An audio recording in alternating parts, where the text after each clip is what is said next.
Bonjour à toutes et à tous et bienvenue dans cette nouvelle vidéo consacrée aujourd'hui à l'univers d'Adobe et plus spécifiquement à celui de Photoshop, pour lequel je vous avais déjà fait une première vidéo sur l'outil tampon de duplication il y a de cela très longtemps, dans un usage plutôt simple, et aujourd'hui on va aborder l'usage complexe de cet outil avec toutes les méthodes qui vont permettre de retranscrire ce que vous avez mis dans la zone source, mais avec des modifications avant de les retranscrire. C'est parti, je vous montre tout ça. Donc tout d'abord, où trouver l'option de la source de duplication? Donc là, moi je l'ai mise ici dans mon petit volet, et donc vous pouvez aller dans Fenêtre ici. Et là, vous voyez, vous avez source de duplication, et c'est celle-ci qu'il va falloir activer pour pouvoir la retrouver et l'intégrer dans votre panel à droite. Cette source de duplication va vous permettre de faire des modifications avec le tampon de duplication de manière beaucoup plus poussée. Donc on va pas voir l'ensemble des options aujourd'hui, le but étant aussi que vous manipuliez un petit peu l'outil par vous-même. Simplement, je vais vous expliquer pourquoi cette source de duplication a de l'intérêt par rapport à la première vidéo que vous retrouvez dans le petit en haut à droite, qui vous expliquait le tampon de duplication. Donc pourquoi elle a un intérêt? Parce que cette source de duplication va vous permettre en fait d'utiliser par exemple des options comme celle-ci qui vont vous permettre de mettre des rotations dans votre pinceau. Et donc quand vous avez des objets comme ça qui sont courbes, et bien la courbe qui est ici, si vous voulez la continuer, en fait vous allez vous retrouver avec quelque chose qui va partir comme ça. Vous voyez sur mon curseur là. Je vais dupliquer mon calque, donc je le prends, je le fais glisser ici sur la petite case qui est là. Hop, comme ça j'ai toujours mon arrière-plan. Et si je fais mes modifs, je peux voir le avant-après pour voir si c'est naturel. Et ici bien sûr, si c'est pas le cas, je vérifie qu'ici c'est je pixelise ici si ce n'est pas déjà le cas. Là, vous voyez, c'est grisé parce que mon calque est déjà pixelisé. Donc je vais prendre mon tampon de duplication, donc vous faites un clic droit ici pour vérifier, vous utilisez bien l'outil tampon de duplication et non pas l'outil tampon de motif. Ce qu'on va faire, c'est que on va zoomer, et on va par exemple retirer les petits trucs en métal qui sont ici. Donc ça c'est classique, c'est facile, on l'a déjà vu dans la vidéo précédente, donc on appuie sur Alt, on choisit sa source, et on va venir ici retirer donc la partie métallique. Donc on s'aligne bien, on passe le tampon, et donc vous voyez qu'ici, on a une courbe qui n'est pas tout à fait jolie en fait. Donc là c'est vraiment pour pinailler, mais c'est pour vous expliquer le principe. Et donc ce que je vais faire, c'est que je vais pouvoir par exemple donner une rotation ici. Donc là pour le coup, il va falloir que je la donne plutôt comme ça, pour que ça fasse mon arrondi. Et donc là quand je vais prendre ma source de duplication ici, vous voyez, je vais avoir une forme plus qui repart vers le haut.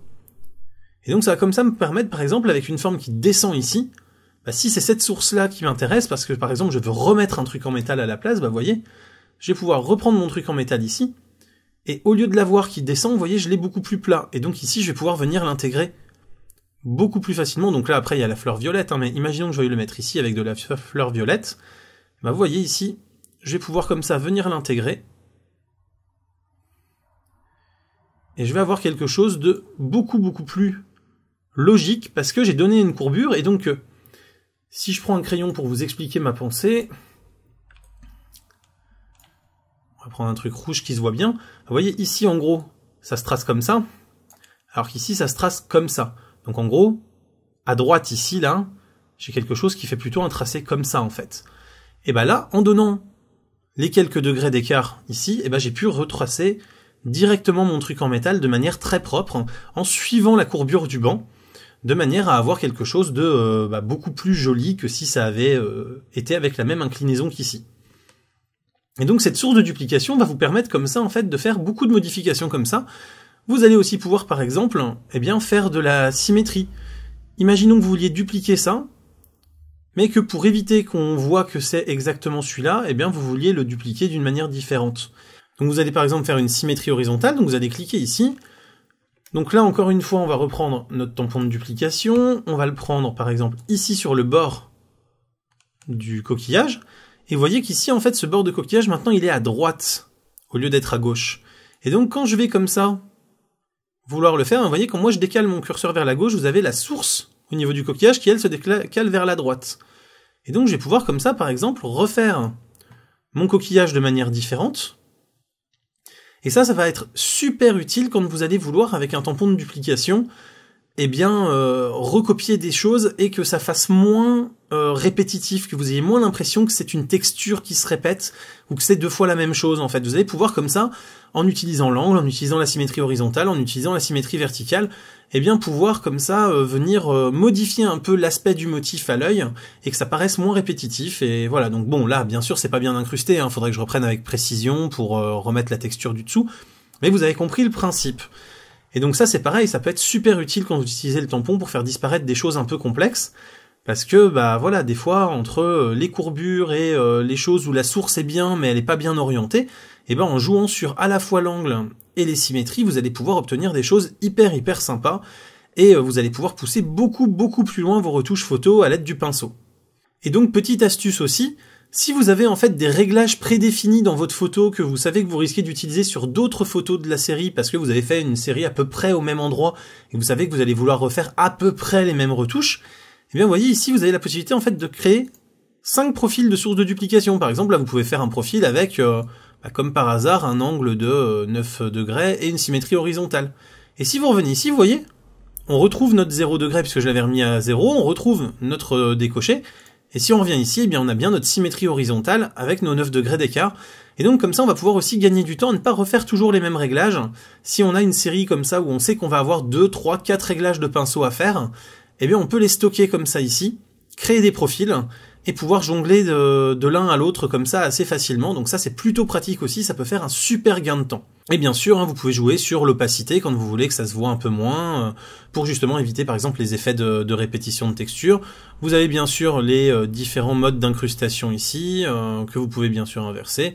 Et vous avez aussi du masquage automatique, et le masquage automatique va vous permettre en fait qu'il détecte un petit peu les zones, et qu'il essaye comme ça de s'y adapter. Donc pour ceux qui utilisent le pinceau dans Lightroom, en fait, c'est un peu le même principe que le pinceau de Lightroom quand vous le mettez avec un masquage automatique.